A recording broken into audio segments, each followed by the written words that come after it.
Hi students, welcome to English Madhyam. तो आज का हमारा लेक्चर है पैसेज के ऊपर और पैसेज का नाम है राइट टू डिग्निटी। ठीक है, तो चलिए स्टार्ट करते हैं। The ongoing protest by ASHA and Anganwadi workers in West Bengal demanding their wages be increased to 15,000 a month। कह रहा है कि जो इस समय प्रोटेस्ट चल रहा है, जो कि किया जा रहा है किसके द्वारा? आशा और आंगनवाड़ी वर्कर्स द्वारा। कहाँ पर? वेस्ट बंगाल में। और इस प्रोटेस्ट की डिमांड क्या रख रहे हैं वो, कि भाई उनकी जो मंथली सैलरी है वो 15,000 तक बढ़ा दी जाए। is a sore reminder of efforts to deny them permanent employee status despite their centrality to many national and state welfare schemes।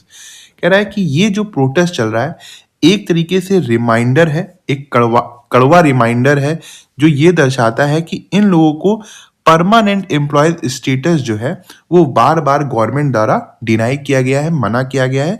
जबकि ये जो वर्कर्स हैं वो नेशनल स्कीम हो गई या फिर स्टेट वेलफेयर स्कीम हो गई, उसका एक बहुत ही इंपॉर्टेंट हिस्सा है, एक तरीके से मान सकते हैं एक बैकबोन है।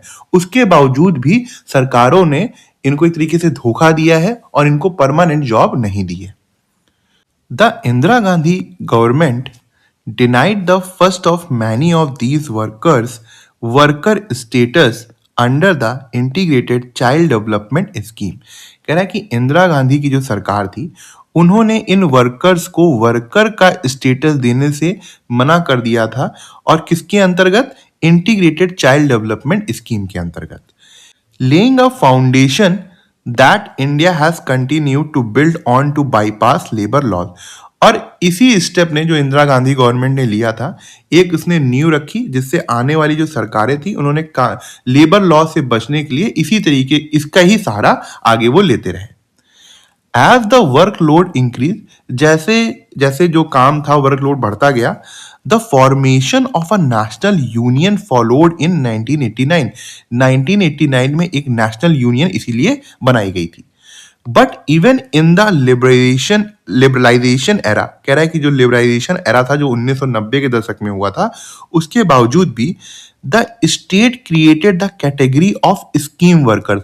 तो स्टेट ने जो था, जो गवर्नमेंट थी, उसने स्कीम वर्कर की एक कैटेगरी बना दी। मतलब अभी भी उसके बावजूद भी परमानेंट वर्कर्स का काम नहीं दिया उन्होंने, एक बोल दिया कि ये स्कीम के वर्कर्स हैं, है ना, मतलब जो स्कीमें निकलती हैं उनके वर्कर्स हैं। एंड एक्सपेंडेड सोशल स्कीम्स को बढ़ाया, but not permanent government jobs. मगर उन वर्कर्स को अभी भी मतलब सरकारों ने गवर्नमेंट जॉब नहीं दी थी। The state of Karnataka versus अमीर बाई 1996। कह रहा है कि जो 1996 का केस था जो कि स्टेट ऑफ कर्नाटका और अमीर बाई के बीच में था, उसका एक डिसीजन आया, ट्रिब्यूनल डिसीजन आया, further excluded anganwadi workers from the set of government employ. उन्होंने भी इस डिसीजन में जो आंगनवाड़ी वर्कर्स थे उसे उनको गवर्नमेंट एम्प्लॉय एक तरीके से नहीं माना, उससे उनको बाहर रखा। Even as the top court expanded the right to food and thus the need for these workers in 2004।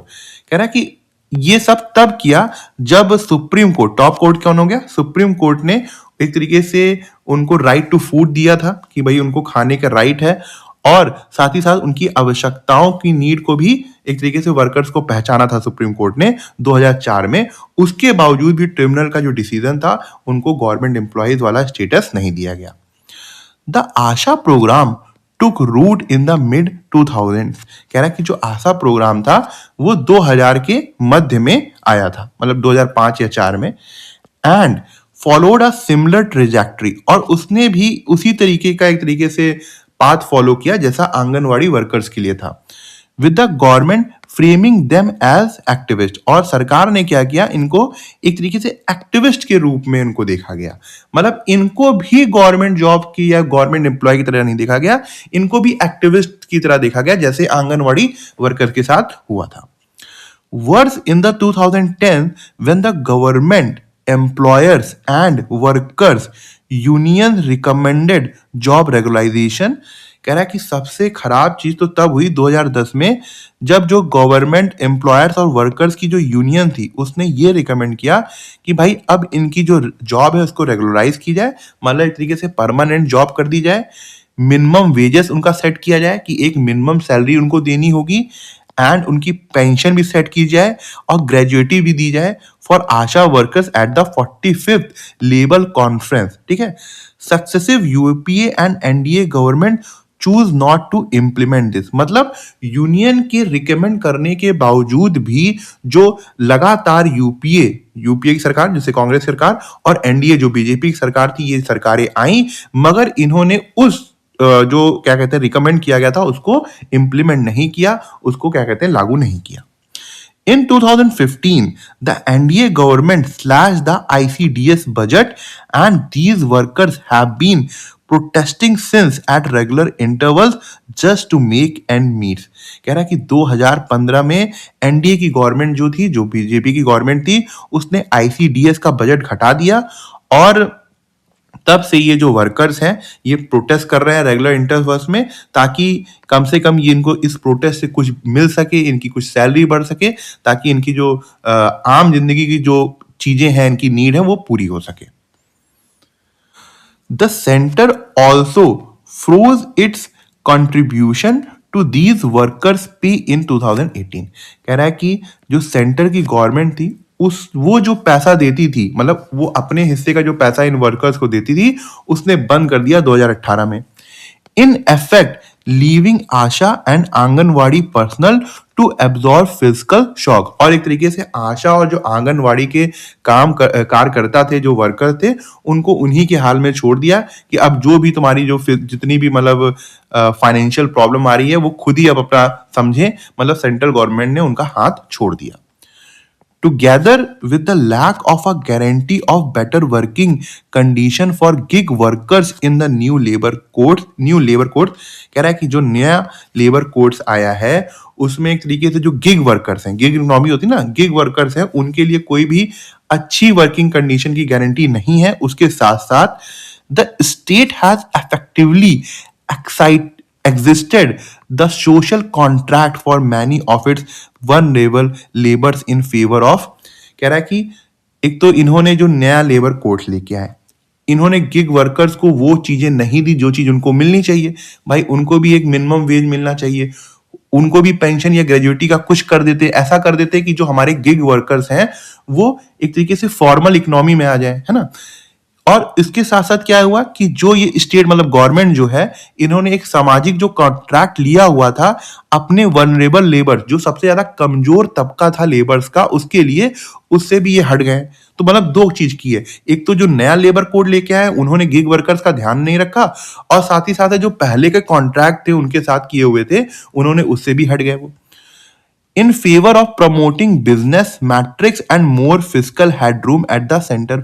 और ऐसा इसलिए किया ताकि वो वर्कर्स का ज्यादा ध्यान ना दे, वहां पैसा वेस्ट ना हो, वो बिजनेस मैट्रिक्स के ऊपर ध्यान दे पाए, मतलब ईज ऑफ डूइंग बिजनेस कैसे सही किया जाए, कैसे बाहर से ज्यादा इन्वेस्टमेंट ली जाए, कैसे बड़ी बड़ी कंपनियों को बेनिफिट दिए जाए, ताकि वहां पे उससे देश की जो इकोनॉमी है बढ़े।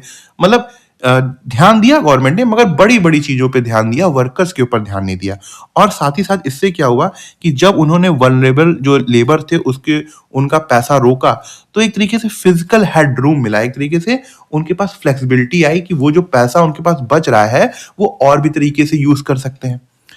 States do wield more power in hiring and dispute resolution. कह रहा है कि स्टेट जो है वो ज्यादा पावर का यूज कर सकती है, चाहे किसी को हायर करना हो या कोई समस्या हो उसको रिजॉल्व करना हो, and are also more vulnerable to electoral pressure. और साथ ही साथ इनके ऊपर चुनाव का प्रेशर भी ज्यादा होता है जो स्टेट गवर्नमेंट होती हैं, राज्य सरकारें, विच यूनियंस हैव टेकन एडवांटेज हो, जिसकी वजह से जो यूनियन बनी है वर्कर्स की वो कभी कभी इस चीज का एडवांटेज लेती हैं।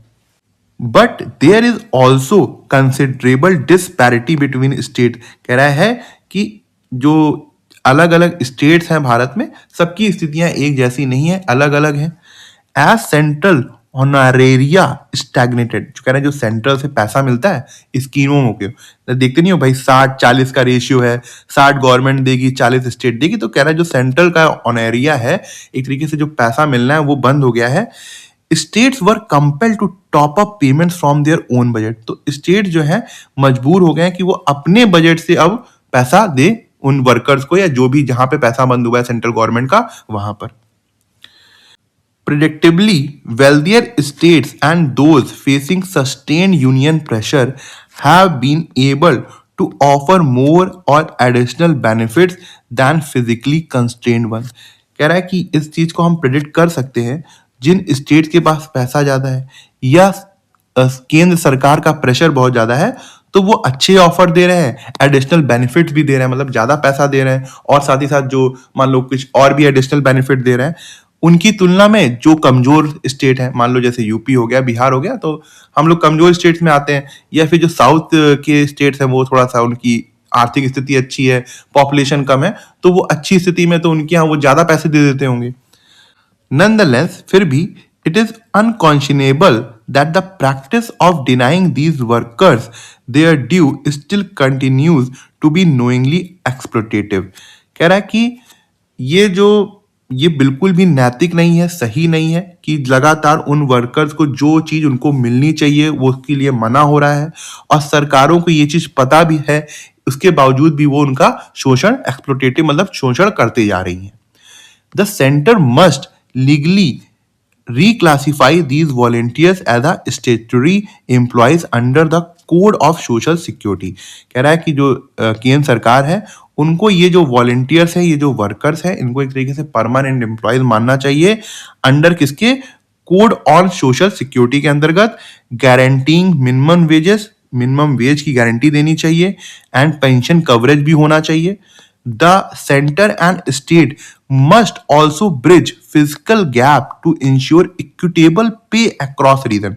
और सेंटर और राज्य की सरकारों को जो आर्थिक गैप्स हैं उनको भरना चाहिए, ताकि पूरे देश में जहां जहां आंगनवाड़ी के वर्कर्स या आशा के वर्कर्स काम कर रहे हैं, इनको गवर्नमेंट एम्प्लॉय के तहत मानकर हमें मिनिमम वेज जो देने हैं वो इक्वल हो। ऐसा ना हो कि जो गरीब राज्य सरकार है या फिर अमीर राज्य सरकार है वहां पे ज्यादा कम हो।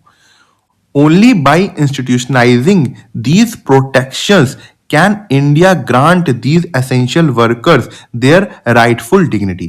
कह रहा है कि अगर ये सब चीजें हो जाएंगी, ये जो उनको मिनिमम वेज देना है या पेंशन कवरेज करनी है या अदर बेनिफिट्स को अगर हम एक तरीके से एक सिस्टम पे ढाल पाएंगे, तो इससे क्या होगा कि जो भारत है वो अपने जो वर्कर्स हैं उनको एक तरीके से सम्मान दे पाएगा। ठीक है, समझ में आया यहाँ तक? अब इसको बताओ, what is the main theme of the passage? Passage की मेन थीम क्या थी? सक्सेस ऑफ फिस्कल रिफॉर्म्स, मतलब आर्थिक रिफॉर्म्स की सक्सेस। क्या इसके बारे में बात कर रहे थे? नहीं। मेन चीज क्या थी बताओ? ग्रोथ ऑफ सोशल स्कीम, सामाजिक स्कीम्स का बढ़ना। वो तो सिर्फ हल्की सी थोड़ी सी बात हुई थी एक जगह, प्रॉब्लम कहां पे थी? ये भी नहीं हो सकता। एक्सप्लॉयटेशन ऑफ वेलफेयर वर्कर्स, हाँ, आंगनवाड़ी और आशा वर्कर्स के ऊपर बहुत बारे में बात हुई, और उसमें बताया गया किस तरीके से सरकारों ने इनके ऊपर ध्यान नहीं दिया, है ना, तो एक तरीके से एक्सप्लॉइट किया उनको। तो सी हमारा करेक्ट आंसर है। Identify the sentence with correct subject verb agreement. The ongoing protest by worker is demanding. क्या है प्रोटेस्ट? प्लूरल वर्ब है, प्लूरल सब्जेक्ट है, यहाँ पे इज होना चाहिए, गलत हो गया। The ongoing protest by workers are demanding, ठीक है। The ongoing protest by workers was demanding, गलत हो गया। The ongoing protest by workers has demanding, नहीं, तो बी हमारा करेक्ट आंसर है। From the passage, what can be inferred about the government's long-term approach toward Asha and anganwadi workers? कह रहा है कि हम पैसेज से क्या समझ सकते हैं कि जो गवर्नमेंट का क्या लॉन्ग टर्म अप्रोच था आशा और आंगनवाड़ी वर्कर्स को लेकर। प्रायोरिटाइज बिजनेस मैट्रिक्स कंसिस्टेंटली, मतलब जो गवर्नमेंट थी उसने आशा और आंगनवाड़ी वर्कर्स के ऊपर ज्यादा ध्यान नहीं दिया था, और बिजनेस मॉडल के ऊपर ज्यादा ध्यान था उनका, मतलब बिजनेस मैट्रिक्स के ऊपर ज्यादा ध्यान था। तो ये तो हम लोगों ने पढ़ा था, हो सकता है ये। स्ट्रेंथन लेबर राइट्स कंसिस्टेंटली, उन्होंने लगातार इस लेबर राइट्स को मजबूत किया, कहीं नहीं पढ़ा हम लोगों ने इस तरीके का। Expanded permanent jobs consistently, permanent jobs को बढ़ाया लगातार, नहीं। रिड्यूस फिजिकल प्रेशर कंसिस्टेंटली, लगातार उन्होंने आर्थिक प्रेशर को कम किया, ऐसा भी कहीं नहीं है। तो ये हमारा करेक्ट आंसर है। Fill the blank with the most appropriate, ठीक है। By refusing to regularise these workers, कह रहे हैं कि सरकार ने जो मना किया था इन वर्कर्स को एक तरीके से परमानेंट जॉब देने से, डिस्पाइट डिपेंडिंग ऑन देम, जबकि सरकारें जो थी वो इन वर्कर्स के ऊपर डिपेंड होने के बावजूद भी उन्होंने एक तरीके से मना किया। The state actions were both economically strategic, जो स्टेट का एक्शन था वो आर्थिक रूप से चालाकी भरा था, इकोनॉमिकली स्ट्रेटेजिक तो था, and morally justified through prevailing norms, कि जो नैतिक रूप से भी जस्टिफाइड था अगर जो रूल्स हैं उसके अनुसार, ऐसा नहीं है। कैसे नैतिक रूप से तो सही नहीं था ना ये। Consistent with workers dignity, consistent था वर्कर्स की जो डिग्निटी थी उसके साथ, नहीं। अपलॉडेड अक्रॉस पॉलिटिकल सर्कल, हर जगह उसको अपलॉड किया गया था, नहीं। इनडिफेंसिबल बियॉन्ड रीजनेबल मेथड, हाँ एक तरीके से उसको हम किसी भी तरीके से सही नहीं मान सकते थे नैतिक रूप से, जो उन्होंने ये जो आंगनवाड़ी वर्कर्स और ये आशा के वर्कर्स के साथ किया। तो डी हमारा करेक्ट आंसर है। What type of pronoun is the word them in the sentence? किस तरीके का प्रोनाउन है? Efforts to deny them, demonstrative objective pronoun है। भाई demonstrative objective pronoun क्या होते हैं? This, that, these, those, तो ये तो नहीं होगा। Personal objective pronoun है, हाँ पर्सनल ऑब्जेक्टिव प्रोनाउन हो सकता है क्योंकि मी, हिम, हर, अस, देम ये होता है ना, तो ये है। रिलेटिव ऑब्जेक्टिव प्रोनाउन क्या होते हैं? whom, which, that, तो ये नहीं होगा। रिफ्लेक्सिव ऑब्जेक्टिव प्रोनाउन क्या होते हैं? My self, him self, them self, तो ये भी नहीं होगा। तो बी हमारा करेक्ट आंसर है। Which of the following words is the closest synonym to unconscionable as used in the passage? Unconscionable का हमें synonym बताना है। Permissible, जिसकी एक तरीके से अनुमति दी जा सके, नहीं। Palatable का मतलब होता है जो चीज एक्सेप्ट करने लायक हो, तो ये भी नहीं होगा। Reprehensible मतलब होता है जो जिसकी कड़ी आलोचना करी जानी चाहिए, है ना, तो ये तो होगा unconscionable, तो सी हमारा करेक्ट आंसर है। तो ठीक है, आज का लेक्चर यहीं ख़त्म करते हैं। आई होप आपको कुछ सीखने को मिला होगा और आप कमेंट सेक्शन में ज़रूर बताइएगा कि आपको आज का लेक्चर कैसा लगा और आपको क्या सीखने को मिला। अगर आप मुझसे इंग्लिश ग्रामर पढ़ना चाहते हैं तो आप हमारा ऐप इंग्लिश माध्यम प्ले स्टोर से डाउनलोड कर सकते हैं। ऐप ओपन करते ही आपके सामने होम स्क्रीन आएगी, वहाँ पे आपको 5 ऑप्शन मिलेंगे, मेन, लाइब्रेरी, फीड, लेक्चर, पास। लेक्चर में क्लिक करते ही आपके सामने 2 वर्जन आएंगे, फ्री और पेड। पेड में क्लिक करते ही आपके सामने इंग्लिश ग्रामर का एक सेक्शन आएगा जहाँ पे मैंने इंग्लिश एसएससी के लिए बहुत ही डिटेल में बताया हुआ है और बहुत ही सिंपल लैंग्वेज में बताया है, जो कि आपके कॉन्सेप्ट्स को और अच्छा करेगा और आपको अच्छे मार्क्स लाने में हेल्प करेगा। तब तक के लिए प्रैक्टिस करते रहिए। Thank you so much for watching this video.